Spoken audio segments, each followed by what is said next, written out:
Hola, bienvenidos a esta nuestra octava clase ya de esta nuestra materia Liderazgo 3 del tercer año de la Universidad Gilead.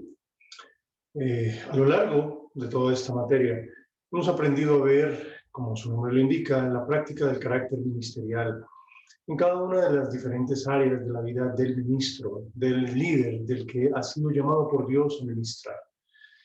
En esta ocasión vamos a ver un tema bastante importante. Es un tema, por no decirlo, espinoso y que nos atañe a cada uno de nosotros, ¿sí? Y es el tema de cazando las zorras. Vamos a ver qué significa esto de cazando las zorras, ¿sí? Cuando leemos en la palabra de Dios en Cantares 2:15, vamos a darnos cuenta con más detalle qué es lo que significa esta parte de cazando las zorras y este tema tan importante que vamos a estudiar en esta clase. Dice lo siguiente en Cantares 2:15: cazadnos las zorras pequeñas que echan a perder las viñas, porque nuestras viñas están en cierne. Bien, cuando hablamos de viñas en cierne, estamos hablando de la planta de la vid, es decir, de uvas. Y cuando decimos que está en cierne es cuando apenas están floreciendo y se están formando los primeros frutos. Es un fruto incipiente, es algo supremamente minúsculo, pequeño, completamente inmaduro. Y la misma expresión en nuestro idioma, ¿no? Eso está en cierne, significa de que le hace falta mucho tiempo para que esté perfecto, para que sea maduro, para que sea completo, ¿sí? Y la Biblia aquí nos revela entonces de que hay unos pequeños inconvenientes en el, en el arado, por decirlo de alguna manera, cuando se está cultivando uvas, que son las pequeñas zorras, ¿sí? Ok, si nosotros tenemos entonces vides en cierne, quiere decir que apenas está fructificando, apenas está iniciando los primeros frutos, que son como unos punticos, unas bolitas, que son las uvas que están sumamente pequeñas, están verdes todavía, está floreciendo, ¿sí? Y en cierne significa que está apenas madurando, ya brotó el fruto. Hay unas pequeñas, un pequeño fruto muy incipiente, ya está brotando, ¿sí? Y la exhortación aquí de la palabra, o de más bien el esposo, un cantar de los cantares, que le dice a la esposa, le dice: casemos esas zorras, ¿sí? Las viñas están en cierne, las viñas apenas están fructificando. No permitamos de que estas zorras echen a perder el fruto que tanto nosotros hemos esperado, por el cual tanto hemos trabajado y anhelamos tú y yo. Es lo que le dice prácticamente el esposo a la esposa en Cantar de los Cantares. Pues bien, resulta que hay dos tipos de zorras. Las zorras grandes se comen los frutos grandes, ¿sí? Cuando ya la vid está madurando el fruto, vienen las zorras y se comen esos frutos, ¿sí? Pero no echa a perder la vid. Se puede comer el fruto, ¿sí? Pero la vid sigue su proceso normal de fructificación. Pero las pequeñas zorras son zorras pequeñas, una especie de zorra que habitaba en toda la parte de Asia y esa parte de Palestina.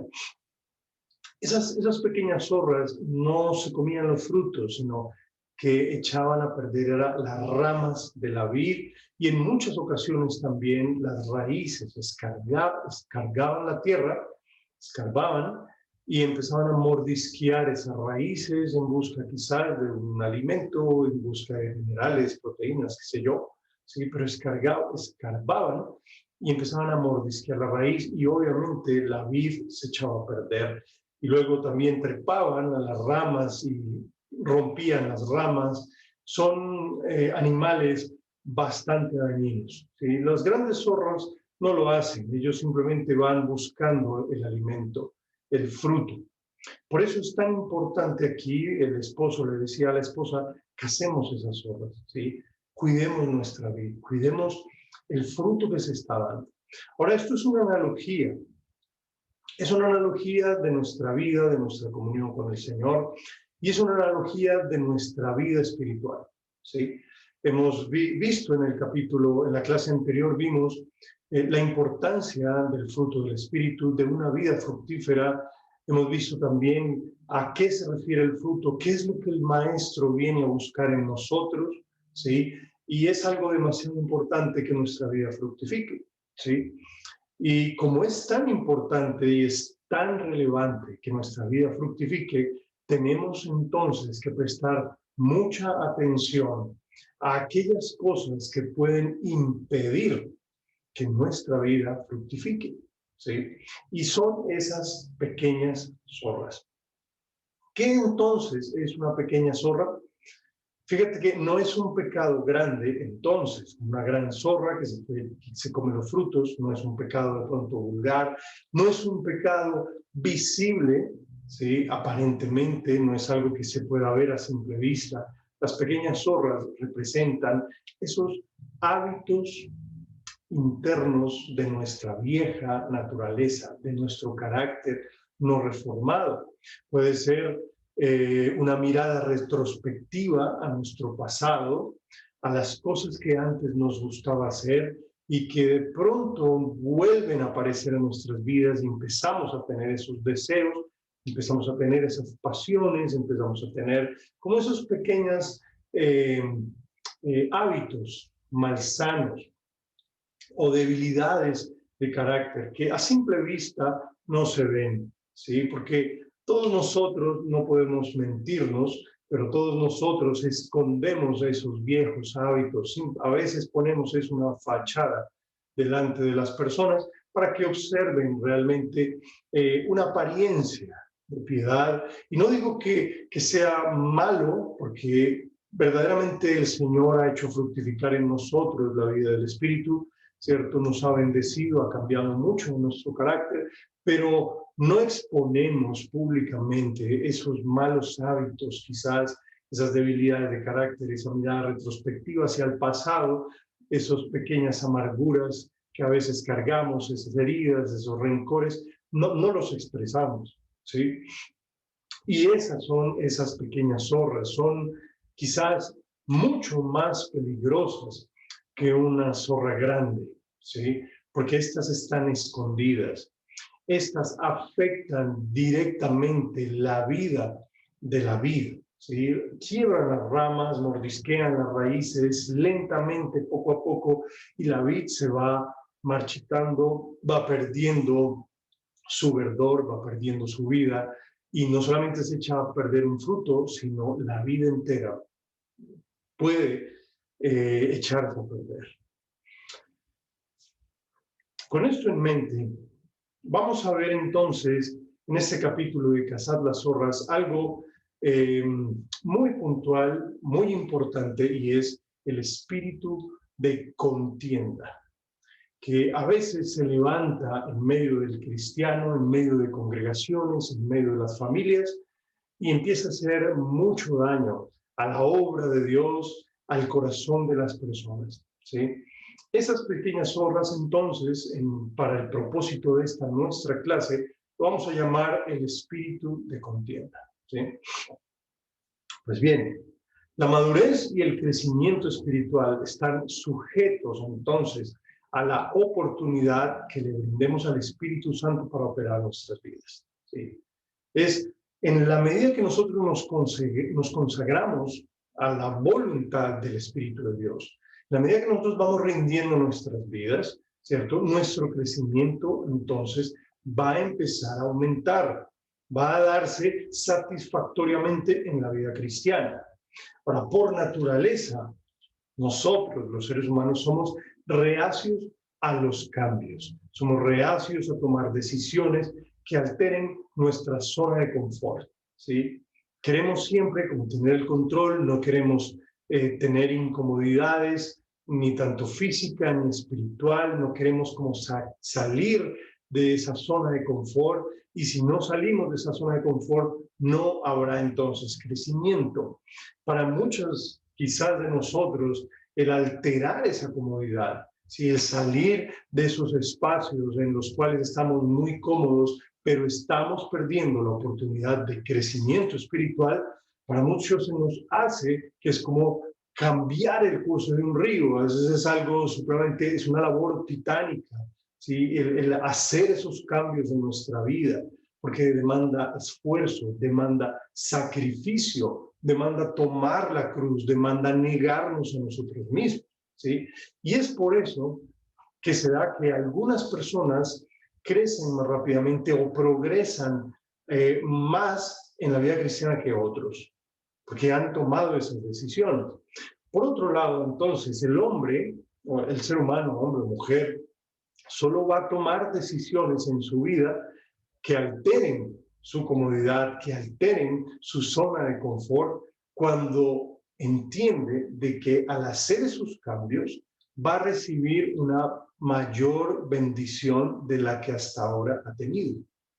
Cuando esa revelación se da en el corazón de una persona, entonces ya empieza a estar dispuesta a entregarle completamente su vida al Señor, ¿sí? Mientras que una persona no entienda la revelación de toda la bendición, la bondad, el gozo de hacer esos cambios, nunca va a cambiar, ¿sí? Es por eso que cuando leemos quizás por primera vez de que tenemos que morir a nosotros mismos, que tenemos que negarnos a nosotros mismos, y no tenemos entonces una revelación clara de qué significa eso, vamos entonces a entrar en un desánimo, en una frustración, porque no queremos perder la vida que nosotros estamos llevando, porque no tenemos revelación de la vida que Dios quiere darnos al negarnos a nosotros mismos, ¿sí? Es algo importante entender esto.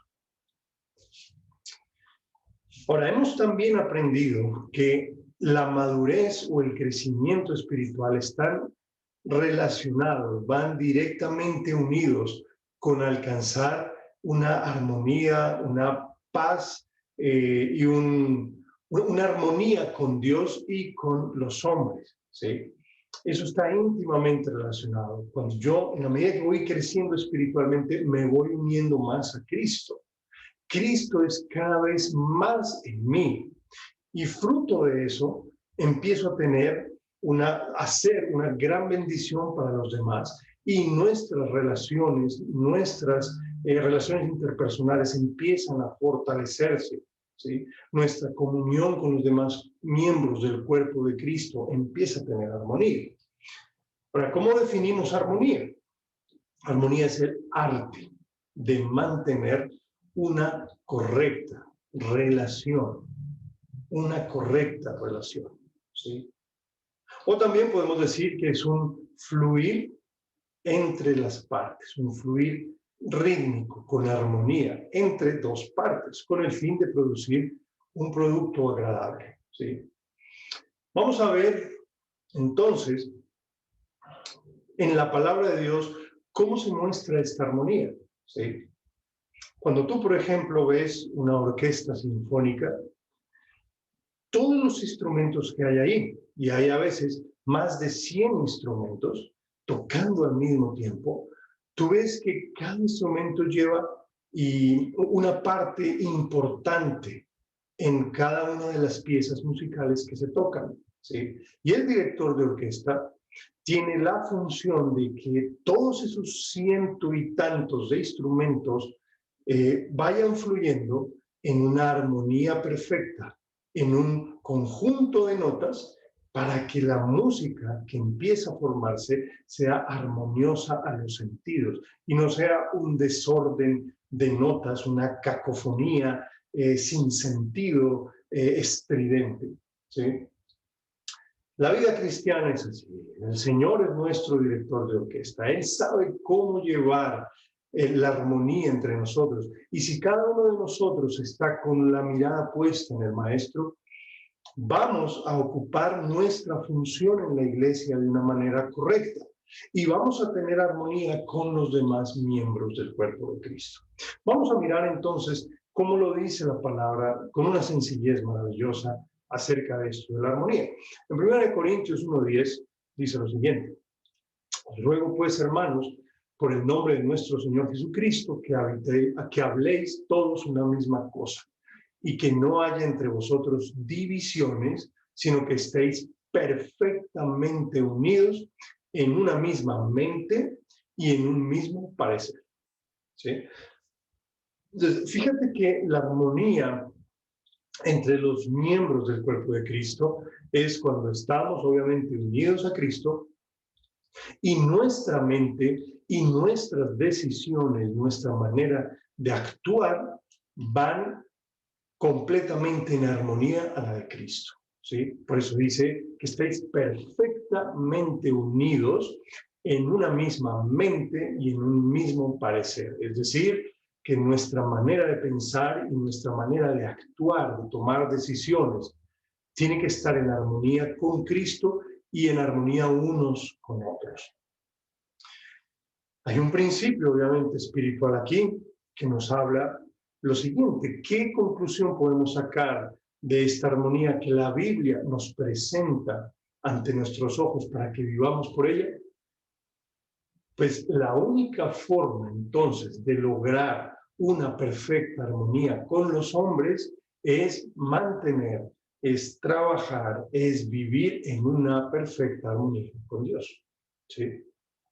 Mira que primera de Juan capítulo 1, en el versículo 7 dice: Dios es luz, no hay ninguna tinieblas en él. Si andamos en luz, como Él está en luz, como Dios está en luz, tenemos comunión unos con otros.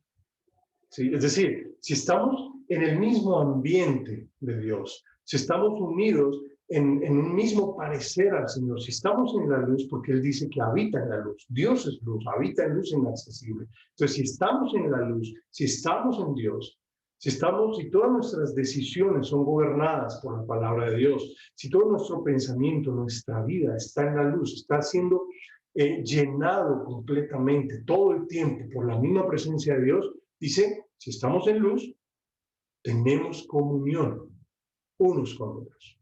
Y la sangre de Jesucristo nos limpia de todo pecado. Eso es algo muy importante. Cuando entonces tú empieces a ver que hay celos, pleitos, iras, contiendas, ¿sí? Que no hay unidad, que cada persona está hablando, ¿cierto? Puede ser una familia. Cada persona empieza a tener rencores, empieza a tener ira. ¿Cuál es entonces la causa de eso? Es que no estamos en luz, no estamos viviendo conforme a la voluntad de Dios, no estamos unidos a Él. ¿Sí? Ahora, cuando no se tiene una perfecta armonía con los hombres, es indicativo de que no se tiene una perfecta armonía con Dios. Esa es como la conclusión que podemos sacar en este primer principio espiritual. ¿Sí? La armonía provoca paz, provoca gozo, provoca descanso. Y esa paz no es algo que nosotros tengamos que alcanzar, tengamos que luchar, ¿cierto? Es una posición de reposo que Jesucristo, el Señor, nuestro Señor, nos otorgó. La paz os dejo, mi paz os doy. Es el fruto del Espíritu de Dios en nuestras vidas, es por el obrar el Espíritu Santo en nosotros, ¿sí? Ahora, la armonía y la paz es algo que el Señor, obviamente, nos dejó, pero que es algo espiritual. ¿Sí?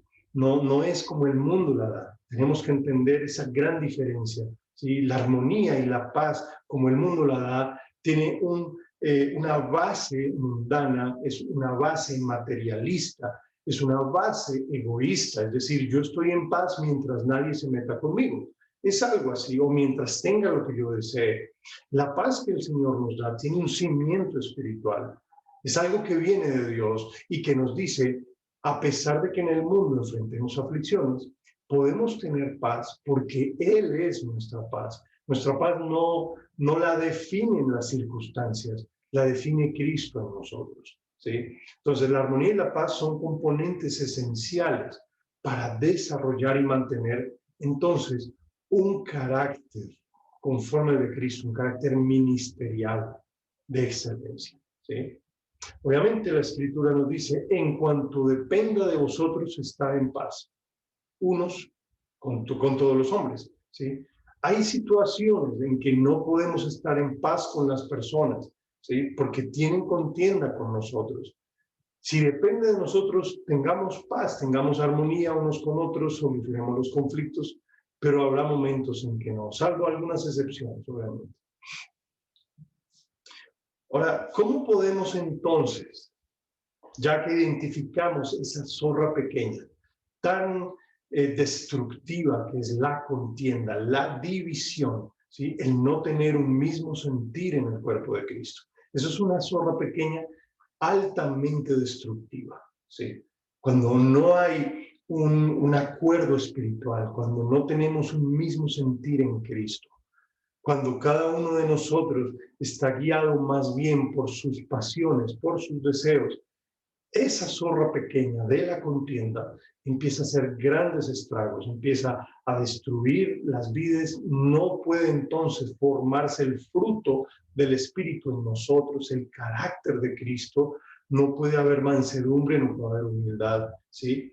Empieza a ser un terreno supremamente ácido para que una vid pueda fructificar y sus ramas y sus raíces empiezan a dañarse, ¿sí? Entonces, ¿cómo podemos entonces cazar esa zorra? ¿Sí? Como lo dice Cantares, ¿cómo podemos cazarla? ¿Cómo podemos sacarla de nosotros? ¿Cómo podemos vencerla? ¿Sí? Ahora, la contienda es un espíritu contaminante, o sea, es supremamente contaminante, es un espíritu de desacuerdo, de división, de disputa, ¿cierto? A veces entra es por la soberbia de las partes, en no ceder, simplemente a veces por los caprichos o por los intereses personales, ¿ya? Y la disfrazamos a veces con que yo no estoy de acuerdo con esto porque Dios no me lo ha dicho o porque tenemos diferentes sentidos, o bueno, en fin, pero muy a veces en el fondo son los deseos egoístas de cada persona, ¿sí?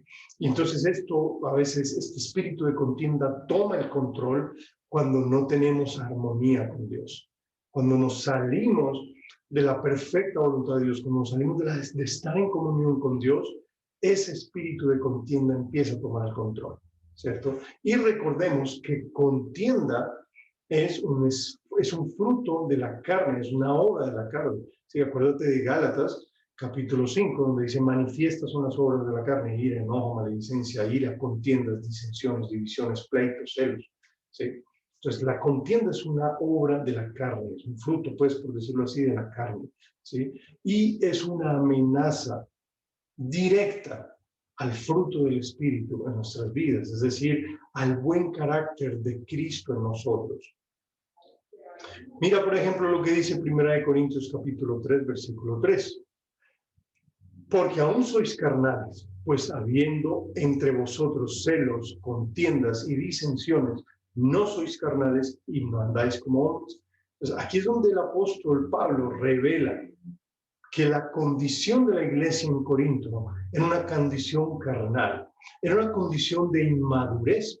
¿Sí? Acuérdate que esas pequeñas zorras echan a perder las vidas, hace que no fructifiquen. ¿Sí? Y esa zorra que se estaba metiendo, esa pequeña zorra que se metió a la iglesia de Corinto, era esa zorra de contienda. Y si ustedes son carnales, son personas que todavía tienen celos, contiendas, iras, disensiones entre ustedes, y ustedes son niños en Cristo, no han fructificado.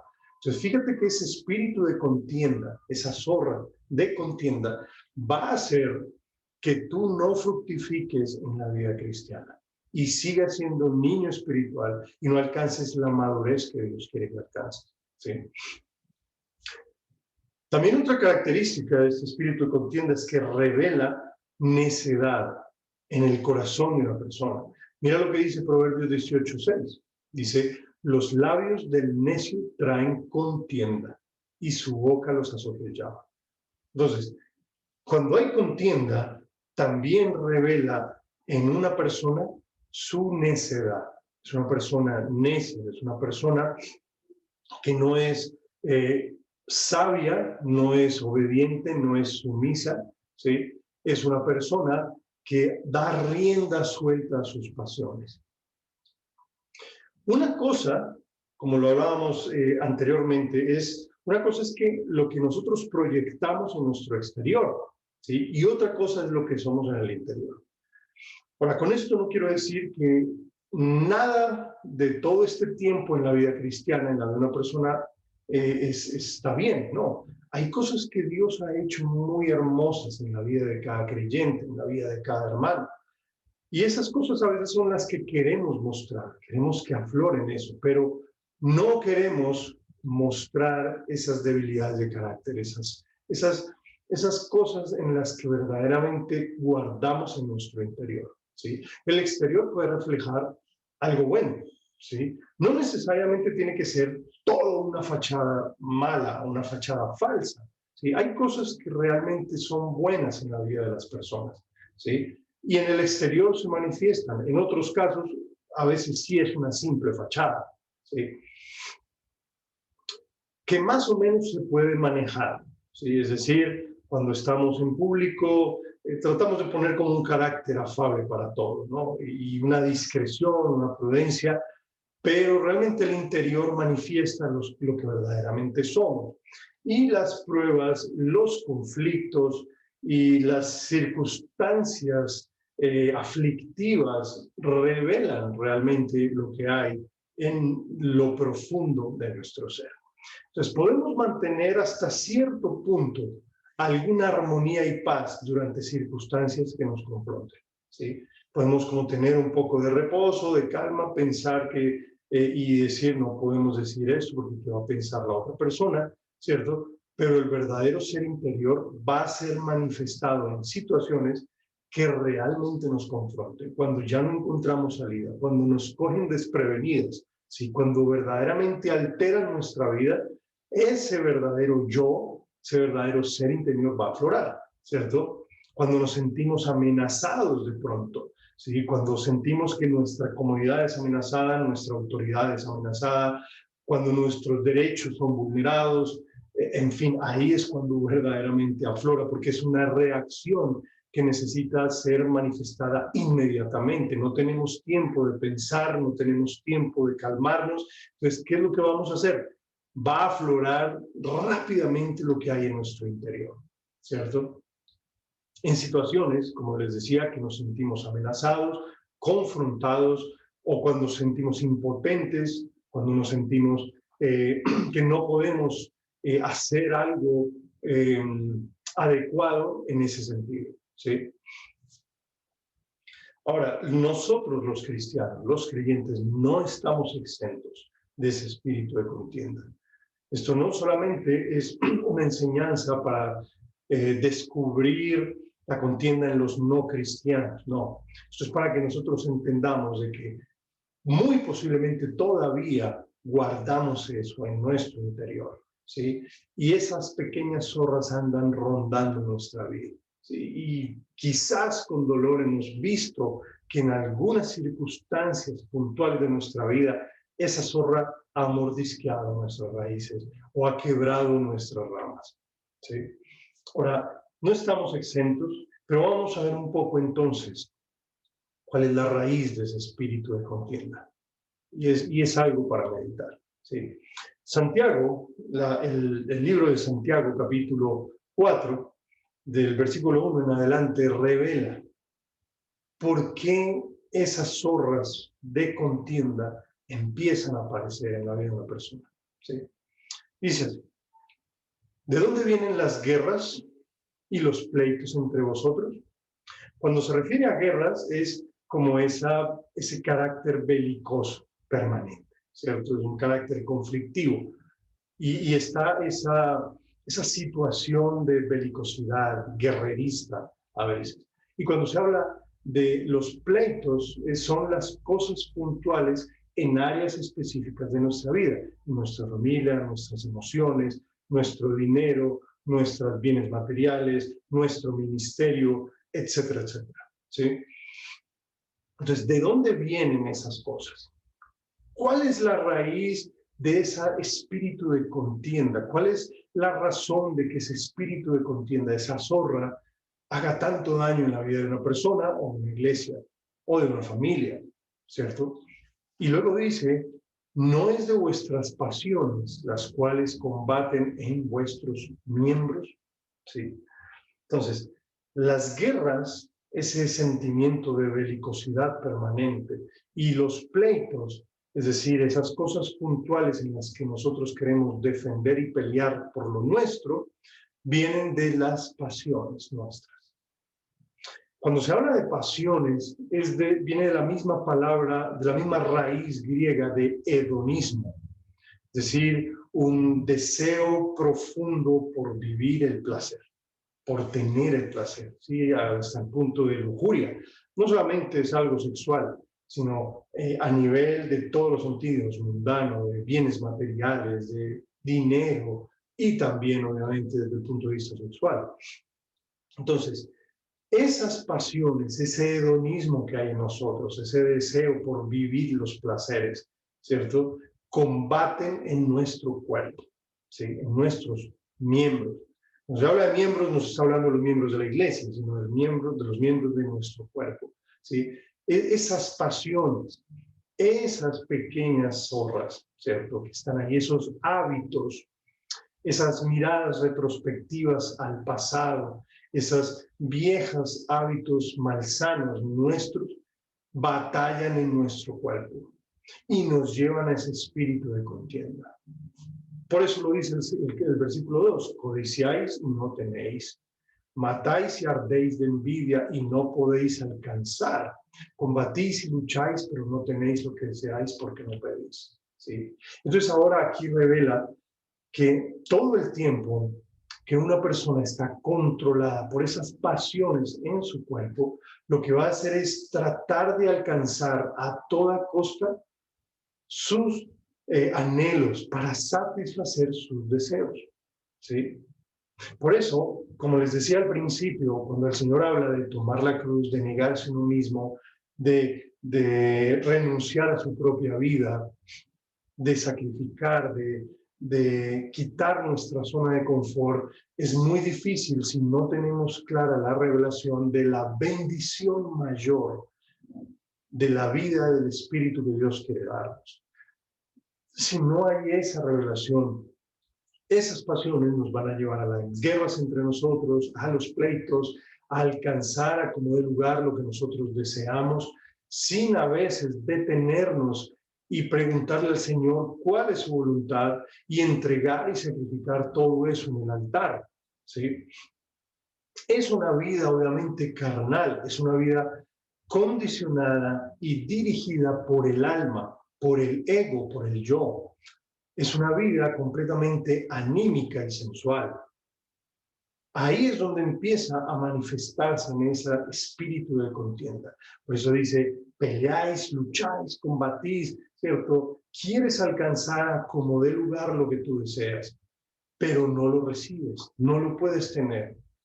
Y si, ¿por qué no lo puedes tener? Porque cuando lo pides, no lo haces conforme a la voluntad de Dios. Pedís mal para gastar en vuestros deleites. ¿Sí? Y el resumen que Santiago hace de una vida controlada por esas pasiones, dice que es un alma adúltera.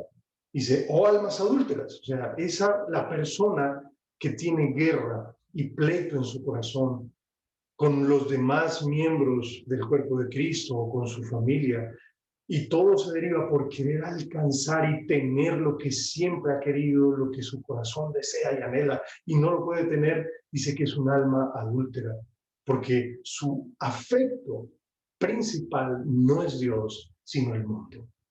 ¿Ya? Es tremendo para entenderlo, pero es de una manera muy, muy importante hacerlo. O sea, que entendamos de que toda esta pequeña zorra es muy pequeña y empieza con algo muy pequeño, ¿sí? Pero eso empieza a mordisquear las raíces de tu vida espiritual. Y al dañar tu raíz, empiezas a secarte y a quebrar esas ramas. Y luego Santiago dice unos consejos para salir de ese de ese espíritu de contienda, de esas pasiones que nos provocan la ira y que nos hacen pelear y contender con las demás personas. Dice en el versículo 6, Él da mayor gracia, por eso dice Dios resiste a los soberbios, da gracia a los humildes, y dice, someteos entonces a Dios. Es decir, todas esas pasiones, entrégalas. Todos esos deseos que tienes, ríndelos, ¿sí? Luego dice, resiste al diablo, resiste esa zorra, ese espíritu de contienda que quiere venir a tu vida y huirá de vosotros.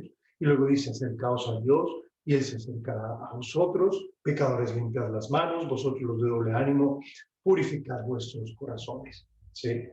Ahí está de una manera práctica cómo poder salir de ese espíritu de contienda. ¿Sí? Vimos cuál es la raíz, que son las pasiones. ¿Ya? Vimos qué es lo que provoca guerras. Vemos por qué las provoca, por los deseos incontrolables que tenemos. Vemos qué es lo que produce espiritualmente en la de una persona y es adulterio, amor por el mundo. Pero vimos también aquí en Santiago la solución: sométete a Dios, resiste al diablo, acércate a Dios, limpia tus manos, limpia tu corazón, purifica tu corazón. ¿Ya? Bien, sigamos ahora con la iglesia de Corinto. En 1 Corintios 1:11 nos dice lo siguiente: porque he sido informado acerca de vosotros, hermanos míos, por los de Cloé, que hay entre vosotros contiendas. ¿Sí?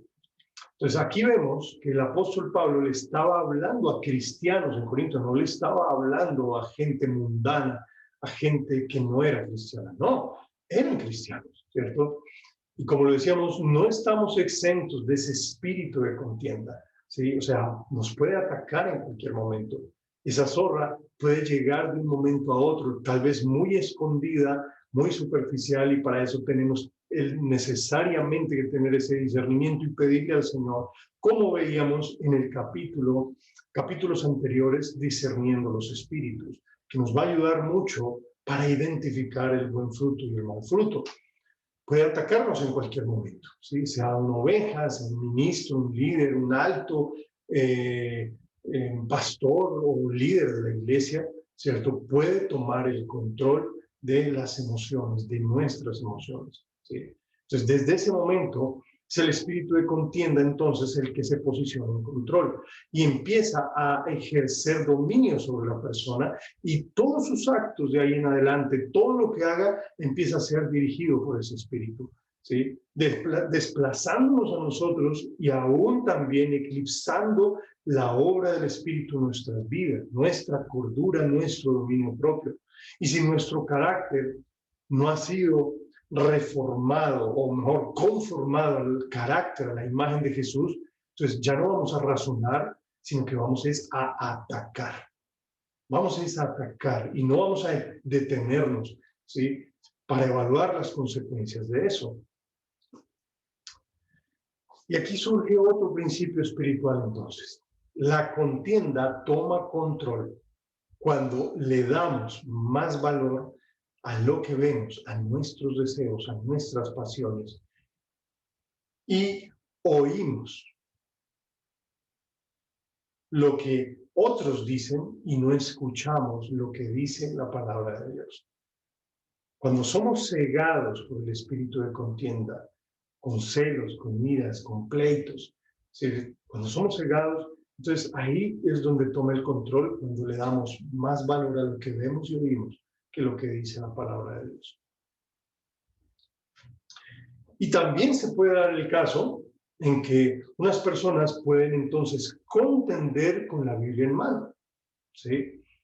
Se puede usar también la Biblia para contiendas, ¿sí? Pero realmente lo que eso demuestra es que están controlados por el espíritu de contienda, como lo dice en Filipenses 1:15. Fíjate lo que dice allí en Filipenses 1:15. Algunos, a la verdad, predican a Cristo por envidia y contienda, si te das cuenta, pero otros de buena voluntad. O sea, incluso puede suceder en que cuando se predica la palabra, la gente puede predicarla también para contender. Como se dice, para dar bibliazos, ¿sí? Y no para exhortar ni corregir en amor, sino simplemente para imponer su posición, su punto de vista, para defender sus derechos. Pueden tomar la Biblia para golpear a las personas, ¿sí?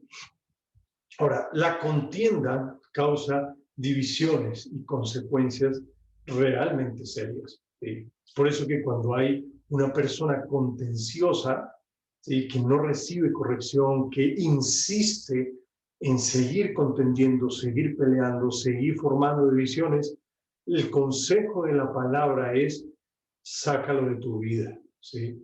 Sácalo de tu vida. Es tremendo, pero es el consejo de la palabra de Dios, porque si lo dejamos actuar, si dejamos actuar a esa persona en ese espíritu de contienda, va a causar daños a veces irreparables, como ha sucedido.